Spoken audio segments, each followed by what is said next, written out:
सुंदर गीत होकर 4 लाइन हमरा गुनगुनावे के मौका मिलल बाटे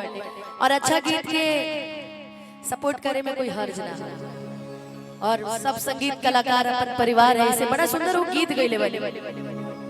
कि जिंदगी लुटाइले मानी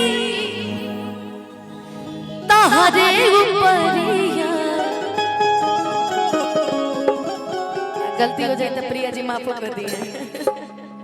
कि जिंदगी लुटाइले मानी तहरे ऊपरिया हमरो मरिया लेके जिया हो समरिया हमरो मरिया लेके जिया हो समरिया राज करस के हुओ के लगे ना नजरिया राज करस के हुओ के लगे ना नजरिया हमरो मरिया लेके जिया ये समरिया हमरो मरिया लेके जिया ये समरिया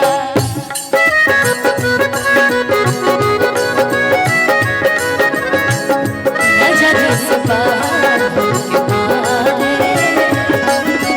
तोहरा से दूर होके जिया जाता नहीं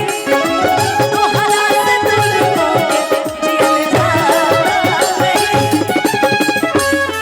मुझे ना दिल मुझे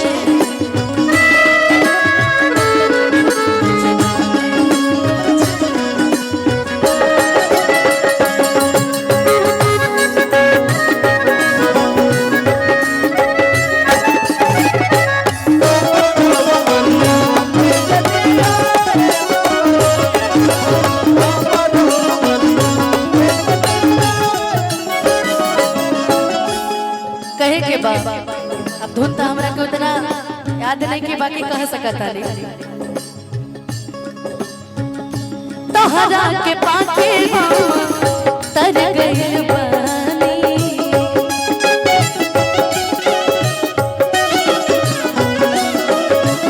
नीचे से ऊपर ले सवर गइल बानी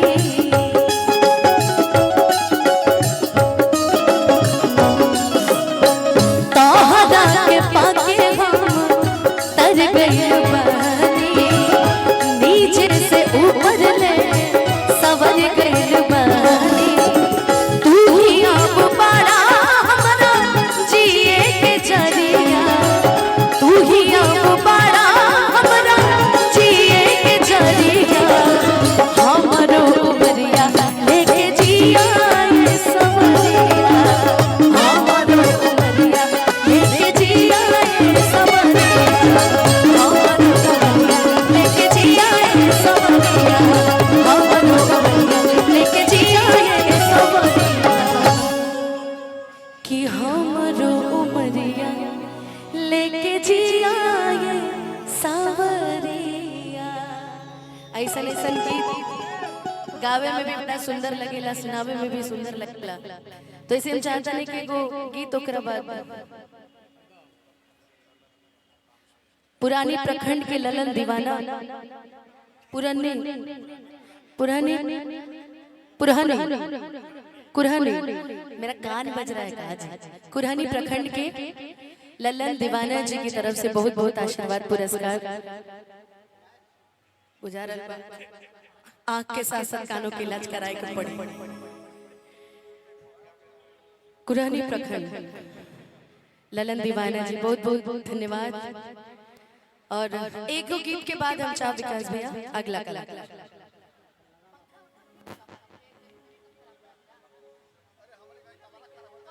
जब आधा मेकअप बह जाएगा तो कूलर लेके आएंगे मिल लो इनसे